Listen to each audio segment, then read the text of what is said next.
Imagine an artist trying to paint a masterpiece, but only being allowed to use a roller. The strokes would be broad and clunky, limiting the details they could achieve.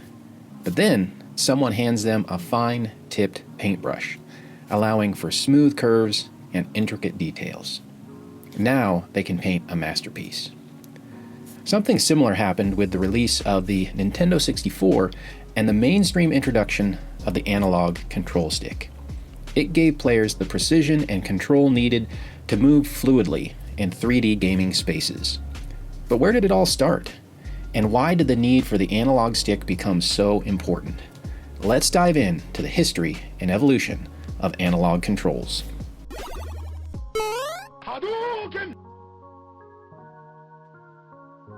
Before the analog stick, gamers relied on joysticks and D-pads, staples of the early gaming era. Digital pads, or D-pads for short, worked by sending signals on 4 or 8 directional inputs, making them perfectly suited for 2D games. Their simple design allowed players to easily navigate side-scrolling levels, like those in Super Mario Bros. Or Mega Man, where precise, linear movement was the goal. However, as games ventured into 3D spaces, the rigid on-off nature of the D-pad became a limitation. Players needed smoother, more precise controls to navigate complex environments, and the increasing complexity of game design demanded an input method capable of matching its ambitions. This set the stage for the revolutionary analog stick. The first major breakthroughs for analog sticks came in 1996 by both Nintendo and Sega. Sega's 3D control pad, designed for the game Nights into Dreams, featured a circular analog stick that allowed players to move in a full range of directions and allowed for more dynamic gameplay. However, the Sega Saturn's limited commercial success meant the 3D control pad didn't gain widespread adoption. It was the Nintendo 64 and its controller, launched the same year, that truly cemented the analog stick's place in gaming history. Its central analog stick was a bold departure from the traditional D-pad, and it introduced gamers to a new standard of precision and control. The game Super Mario 64 was specifically designed to showcase the analog stick's capabilities. For the first time, players experienced true 360-degree movement. Mario could stroll, tiptoe, or sprint depending on how far the stick was tilted, creating a level of immersion and precision that was truly revolutionary at the time.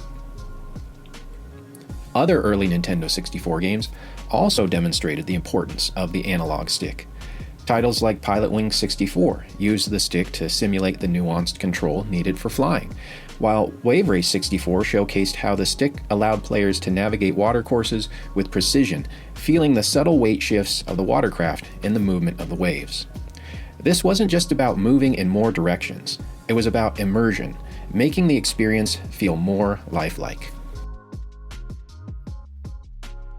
The analog stick continued to evolve, shaping gaming in ways that were unimaginable just a few years earlier.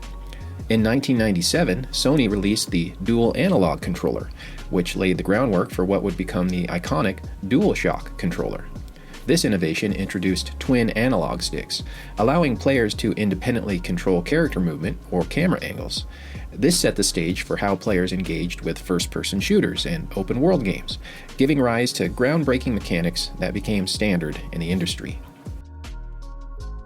Games like Medal of Honor and Ape Escape demonstrated how dual analog sticks could enhance precision in aiming, movement, and camera control, pushing the boundaries of console gaming even further. By the early 2000s, analog sticks became essential across all major platforms. Another significant advancement came with Sega's Dreamcast controller, which was the first to feature analog triggers. These triggers allowed players to control things like acceleration and braking with variable input, a game changer for racing titles like Sega Rally 2. This innovation is yet another that is featured in nearly all modern controller designs. Meanwhile, Sony's DualShock 2 controller added analog sensitivity to nearly every button. Clearly, as technology progressed, the superiority of analog controls for modern games became more and more evident as controllers began incorporating additional innovations, such as clickable analog sticks, motion controls, and gyro sensors. By modern standards, no major console controller is complete without these various input methods, which, all in one way or another, stem from the initial concept of analog control. Analog controls didn't just change how we play, it changed the games themselves. 3D platformers, shooters, open-world games, and even sports titles rely on their precision and range of motion. Imagine trying to aim your bow in Breath of the Wild without analog or motion control. It'd be a very frustrating experience. In racing games like Gran Turismo, where precise steering and acceleration are essential for navigating the track, the lack of analog input would severely limit the sense of control and realism. Without analog control, subtle adjustments to speed and direction would feel clunky and detract from the immersion. Without analog sticks, subtle movements like sneaking to avoid detection in stealth games such as Metal Gear Solid would feel less engaging, forcing developers to simplify mechanics or design around binary controls. Even sports titles like FIFA or NBA 2K would lose their fluidity, as players wouldn't be able to control speed or direction with precision, making gameplay feel robotic, unnatural. The analog stick has given developers the tools to create more dynamic worlds and games, revolutionizing not just how we interact with games, but the very scope of what a game can be. Today, analog sticks are more advanced than ever, incorporating a host of cutting-edge features that enhance gaming experiences. Controllers like the PS5's DualSense include adaptive triggers and haptic feedback, adding tactile sensations that complement the analog precision. Gyro sensors and motion controls, often paired with analog sticks, have become a staple for aiming in games like The Legend of Zelda, which we mentioned earlier. Meanwhile, Elite controllers such as the Xbox's Elite Series 2 allow players to customize stick sensitivity and travel distance, providing a tailored experience for competitive gamers. Despite these innovations, the fundamental role of the analog stick hasn't changed: to provide the precision and freedom necessary for modern gameplay. While new technologies emerge, the analog stick continues to bridge the gap between player and game, delivering the type of immersive experiences we've come to enjoy and expect. From its innovative beginnings to its essential role in modern gaming, the analog stick has defined how we interact with virtual worlds. So, whether you love it or hate it, the Nintendo 64 was the console that took the figurative paint roller out of the hands of many gamers and gave us the fine-tipped paintbrush we didn't yet know we needed.